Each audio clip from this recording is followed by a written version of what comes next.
afternoon. Siraj Zaidi here until 4 o'clock, and you're listening to Apna Radio, broadcasting at 93.9 Dublin South FM. What I do, open the show with सुनने वालों को Siraj Zaidi का बहुत बहुत आदाब, नमस्कार, and good afternoon. And that is in our own language because that is what Apna is all about. Apna means your own radio station broadcasting from the Dundrum Town Centre in Dundrum. At 93.9 Dublin South FM. So here we are, another week, another show, another news, another 360-degree glance. Bird eye view is the word of the world we live in because there's so much going on and I really like to talk about it. Charmain is here after a while because her roof has been blown away, her in farm because she lives in the Mayo and it was devastating. A couple of days, she was out of electricity, phone charges and all that. But all of that is being fixed and Charmain is here for the news of the week. Charmain, take it away. Good afternoon, I'm Charmain Colvin and here's your weekly news update on Apna Radio 93.9 Dublin South FM. Dozens of people are feared to have died at India's Kumbh Mela festival, according to local officials. People were crushed in the early hours of Wednesday when vast crowds went to bathe at one of the holiest sites of the Hindu gathering. The tragedy occurred as tens of millions of people flocked to immerse themselves in the sacred confluence of the Ganges and Yamuna rivers on one of the most auspicious days of the Hindu festival. Eyewitnesses say the worst crashes occurred after large numbers went down to the river to bathe, while others were sleeping on the floor around the congested river bank. More than 400 million people, the biggest crowd in its history, are expected to attend this year's Kumbh Mela festival, held over 45 days in Prayagraj in the northern state of Uttar Pradesh. The festival has been heavily promoted by Indian Prime Minister Narendra Modi, who appeared on posters across the event and who earlier praised the extraordinary and unforgettable crowds in attendance. Uttar Pradesh Chief Yogi Adityanath has not yet acknowledged any fatalities at the festival, but local officials counting casualties in hospital tents say at least 38 were feared dead, while some doctors say the death toll could be more than 50. The Kumbh Mela pilgrimage takes place every 12 years and is widely seen as the festival of festivals in the Hindu religious calendar in India, attended by a vibrant mix of sadhus or holy men, ascetics, pilgrims and tourists.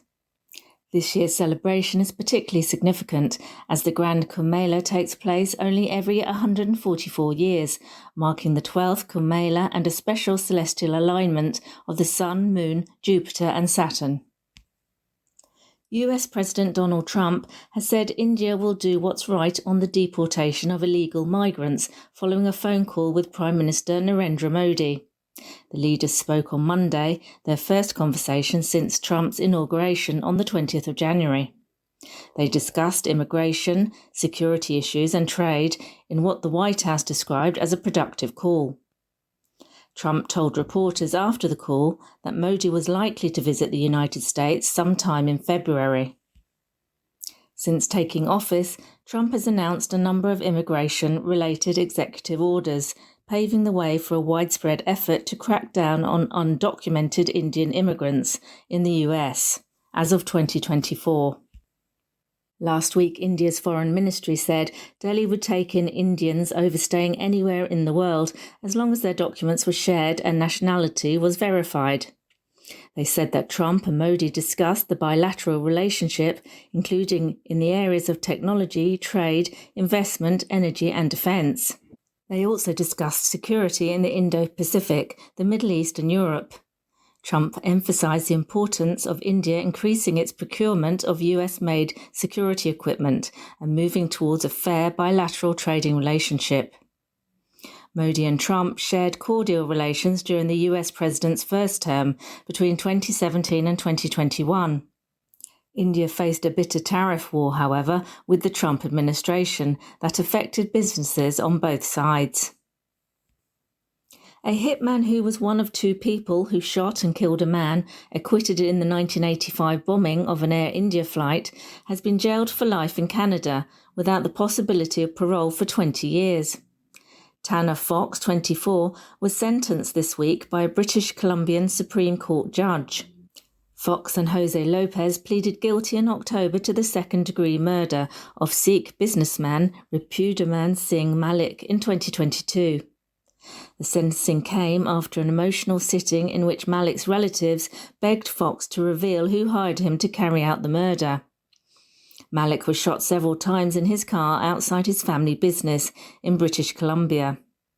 The killing happened more than a decade after Malik was acquitted in the devastating double bomb attack, Canada's deadliest terrorist attack in history. On the 23rd of June 1985, Air India Flight 182 from Canada to India blew up off the Irish coast, killing all 329 people on board, most of them Canadian citizens visiting relatives in India. At the same time, a second bomb exploded prematurely in Japan, killing 2 baggage handlers. It was widely believed to have been carried out by Canadian-based Sikhs in retaliation for India's deadly 1984 storming of the Golden Temple, the holiest shrine in Sikh religion. Officials are investigating the mysterious deaths of 17 people, most of them children, in the same village in Indian-administered Jammu and Kashmir. The deaths, including those of 12 children, have occurred in the remote village of Badal in Jammu's Rajouri district since the 7th of December. The victims initially displayed symptoms similar to food poisoning, but suddenly lost consciousness, health officials say. The village has been declared a containment zone, but officials have said that the disease does not appear to be infectious and there is no fear of an epidemic. Dr. Bhatia, chief of a local hospital, said that the first 5 patients, including 4 children, who were admitted had symptoms similar to food poisoning, including vomiting and diarrhoea, but then they all abruptly lost consciousness.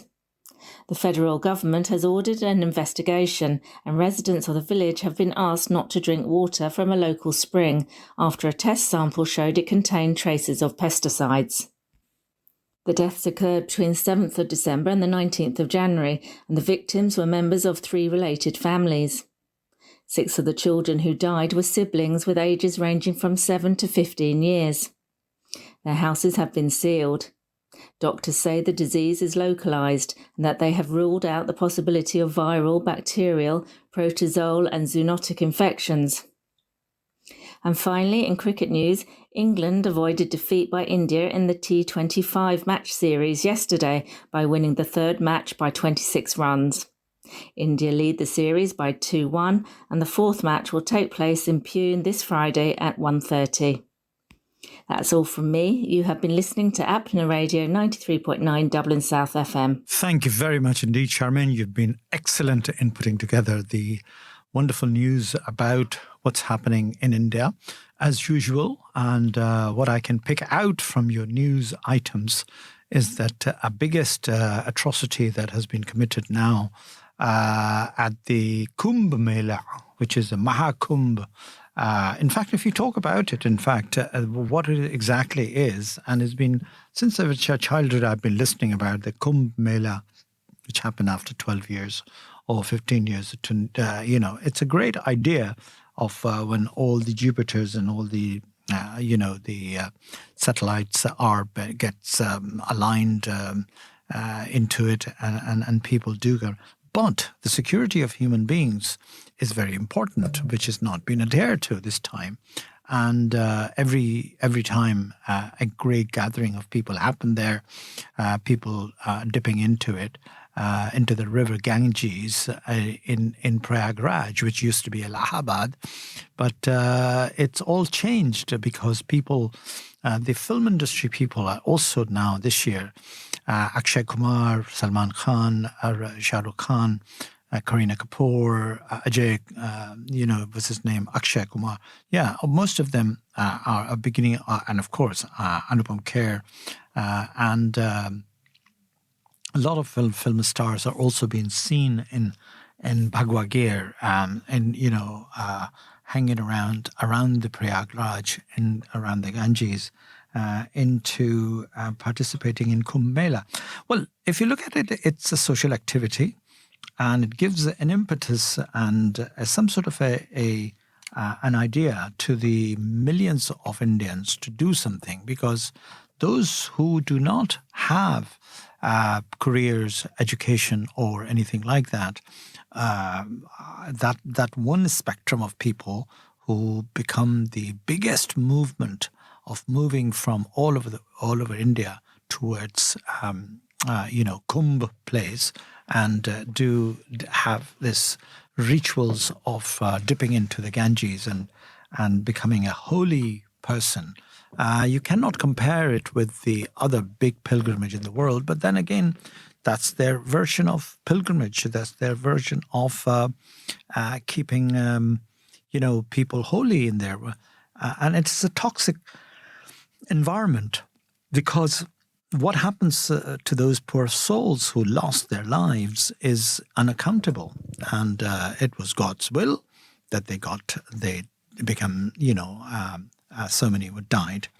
So this is what it is, and unfortunately, India being a complex country in many ways, with religion, with economy, with the current regime of Yogi Adityanath in UP, and then overall Mr. Modi himself, is perhaps heavily promoting this kind of extra Hindu activities, extreme Hindu activities, I would say, and facilitating and paying, using exchequer money to promote certain things, and at the same time suppressing other religious activities that has been taking place about the other minority religions of India.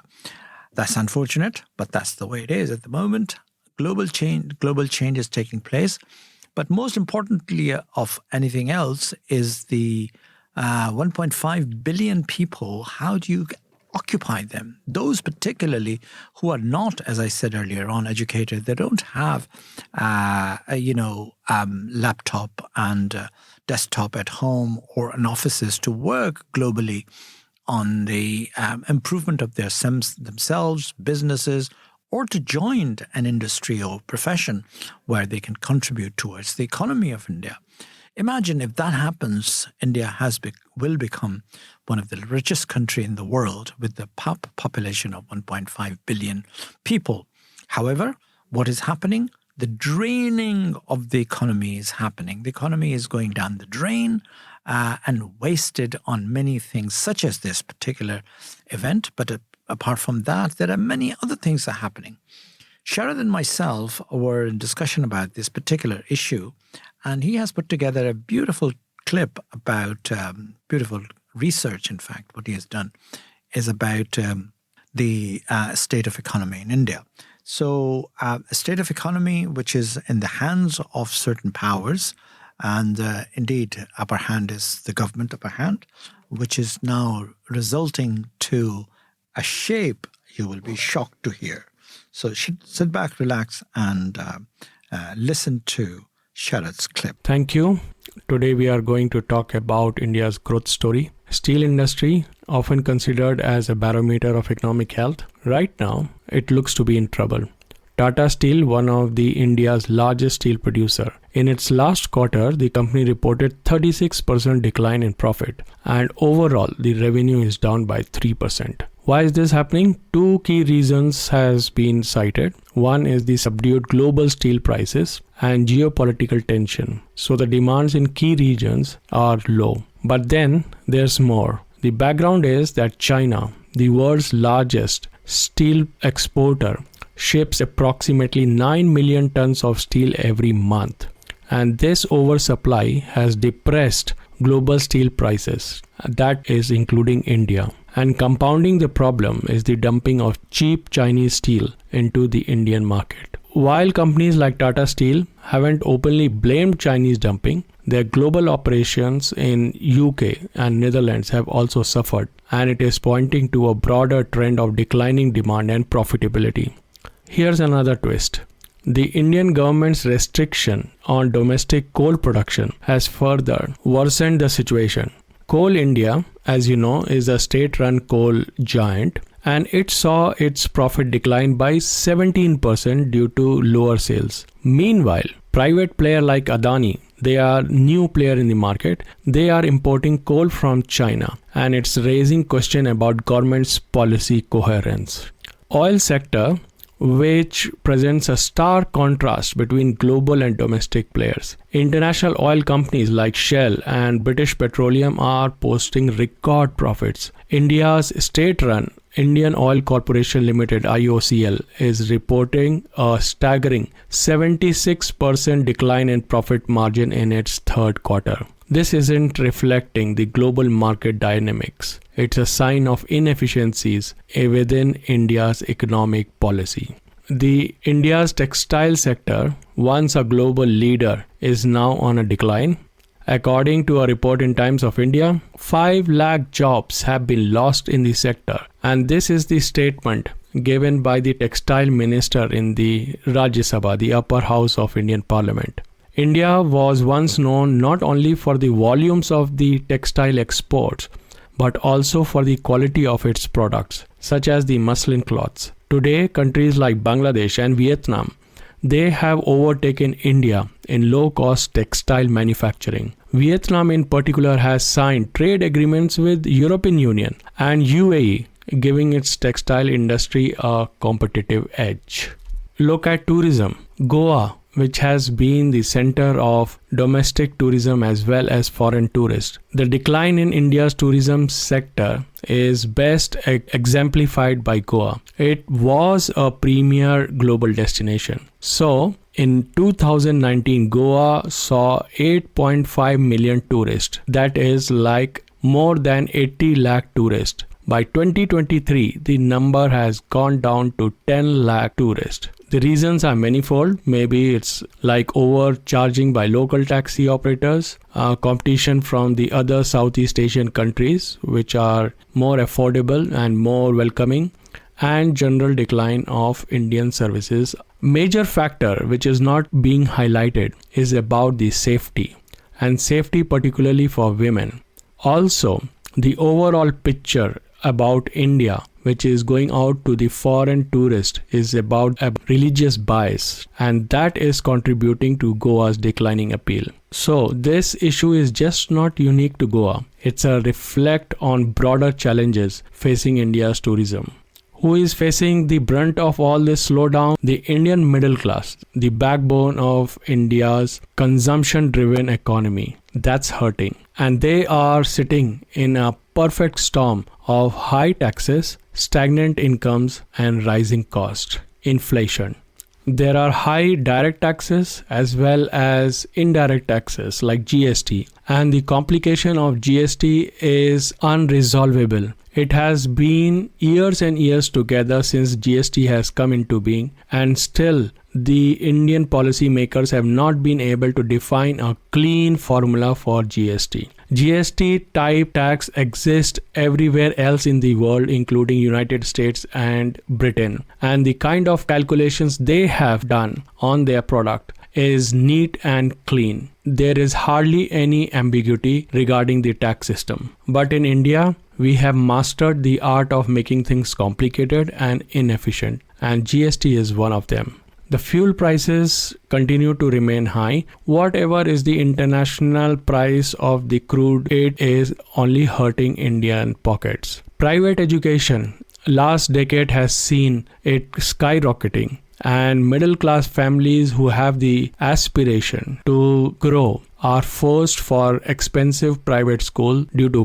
poor quality of government education. How expensive is private education? A reputable CBSE school in Gurgaon, the annual tuition fee is 3.6 lakh rupees for class 3 children. Scottish High International School has an annual composite fee of 3.9 lakhs for nursery and lower KG, and it goes up to 4.7 lakhs for classes 11 and 12. And this is, mind you, excluding the transportation. Same is for Shiv Nadar School. They charge 3.6 lakh for KG.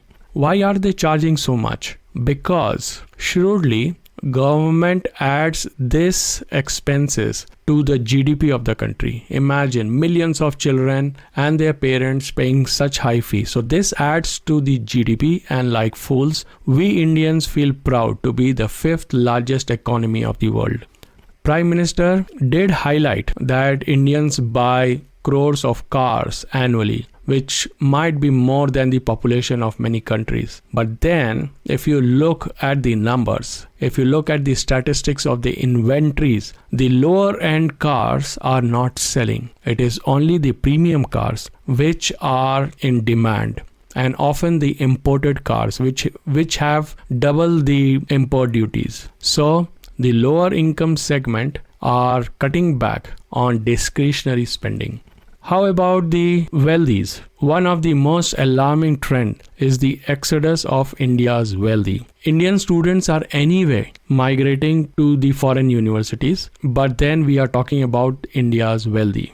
According to Henley Private Wealth Migration Report, on an average of 5,000 Indian millionaires have migrated overseas over past 2 years, and they are moving their assets and families abroad.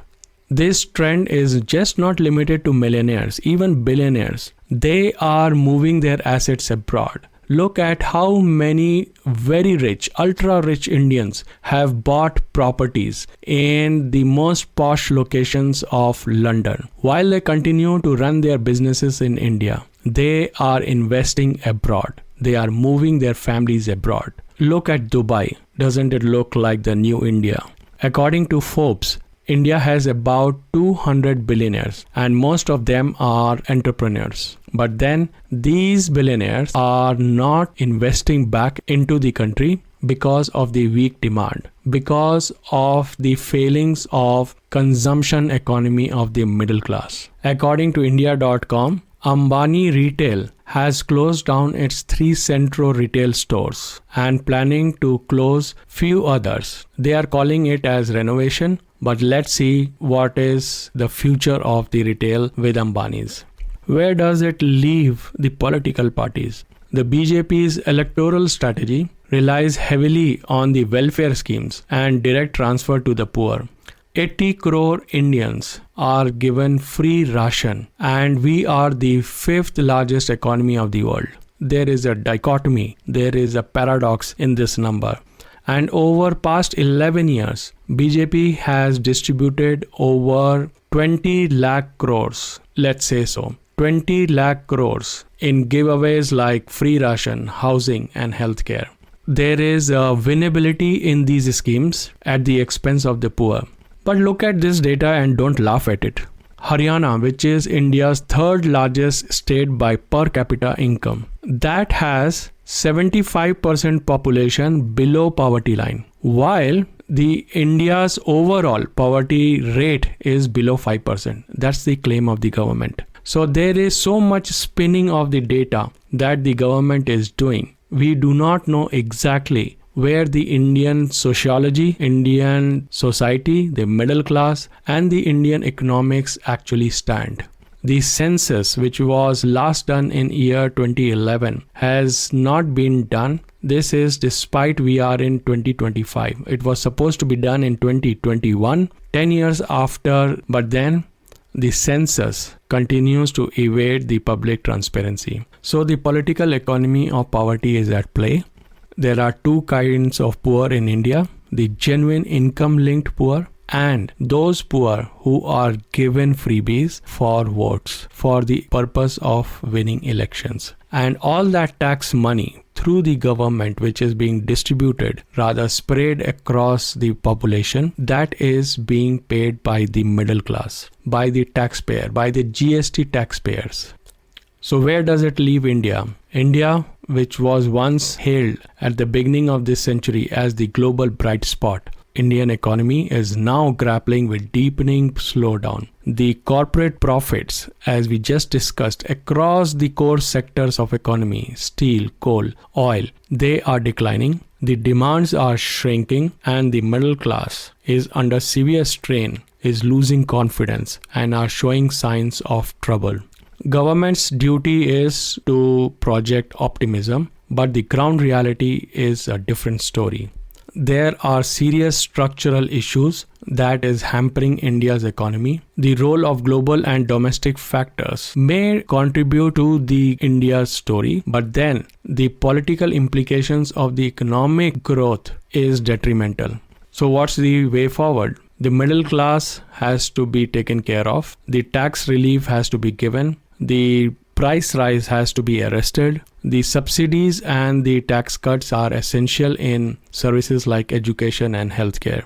Private investment is lacking the confidence. That has to be taken care of by creating a conducive environment of skill set, of ease of doing business. Infrastructure is not at the best.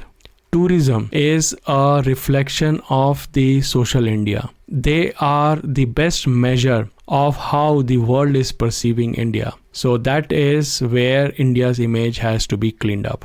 While the political parties have an expertise to manage the headlines of India in the global stage has to be maintained too. So India's economy and its slowdown is just not about the numbers. It's just not about the GDP. It's the crisis of confidence. It's the crisis in the middle class. It's the crisis in the mindset of the millionaires and the billionaires. And they are all sitting disillusioned.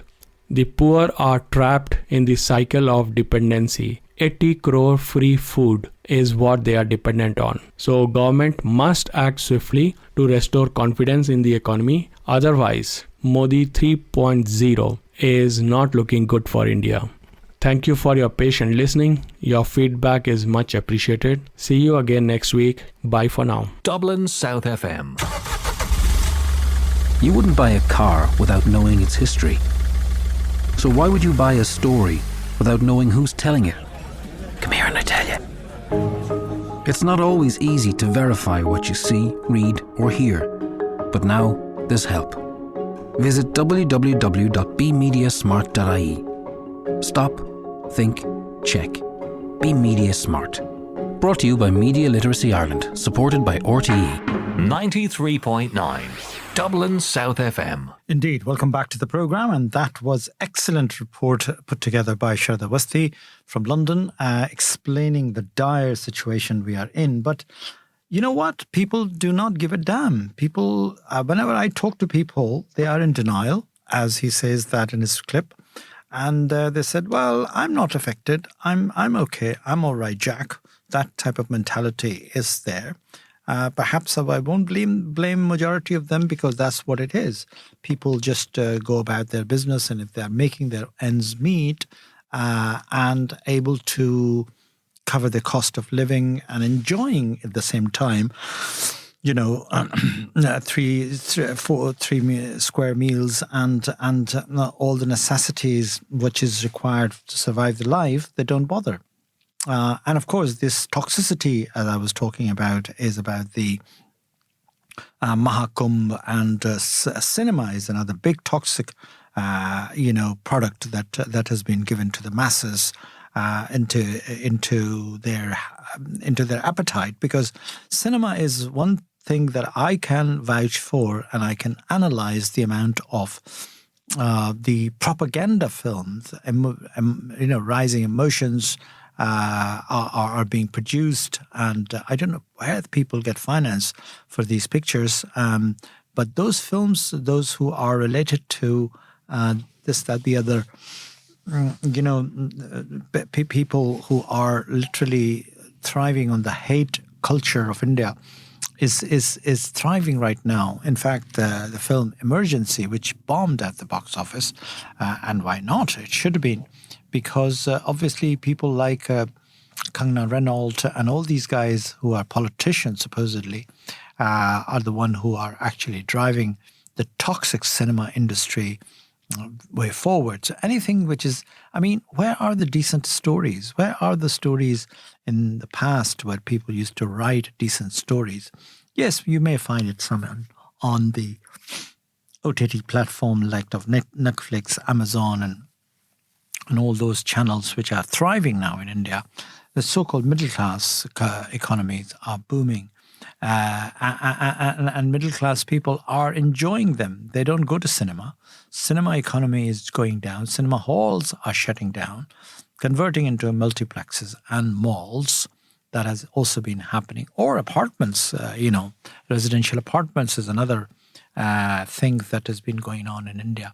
But, that's what it is. India is, as I said, is a complex country. It's a country of 1.5 billion people doing all sorts of things. There is a freedom, no doubt about it. There's a freedom to do whatever you like. If you want to exploit people in private education, you can do so, as Sharad was mentioning that primary kindergartens, those are so, essential in education. But what they're doing they're actually carbon copying all the Western education system, English medium system, so-called, shoving on the throats of children the nursery rhymes of popular nursing rhyme, which has been taught here in England or whatever. But that's what India is all about. India is, mera juta hai Japani sar pe topi hai, whatever the Ghana is, Raj Kapoor. But that's I don't know. I mean, I give up because it's not something that I can stomach. That's exactly what it's all about. But I think with all the depressing news and all the negative news about what's happening in the world, particularly in the world of Donald Trump, which I'll return in a minute, and I'll talk about that what kind of impact it will create to Ireland as well. There's no option but to listen to songs and sit back and relax with particular songs. And I'll return to talk about what's going on in the world.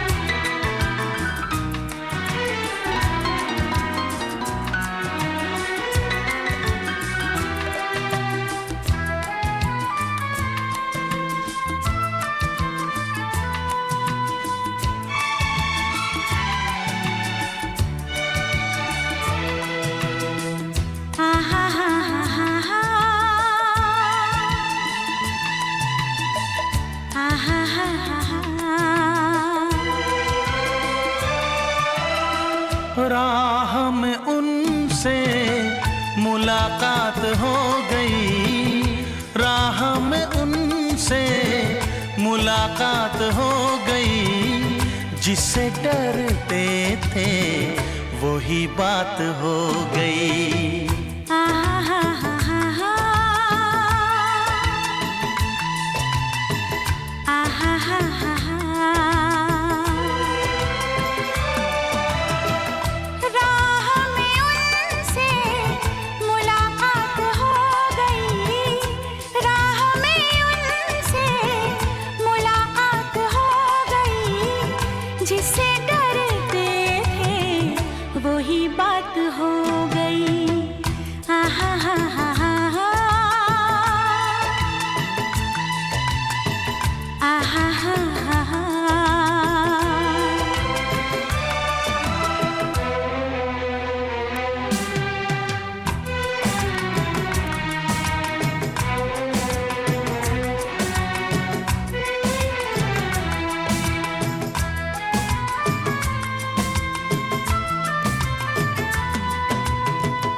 समाई दिल में मेरे धड़कन की तरह,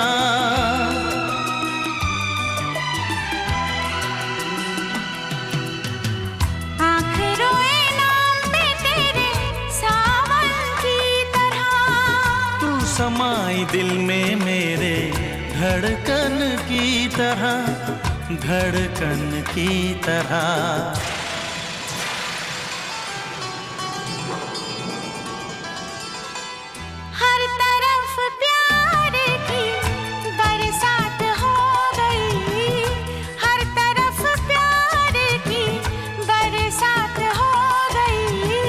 जिससे डरते थे वही बात हो गई।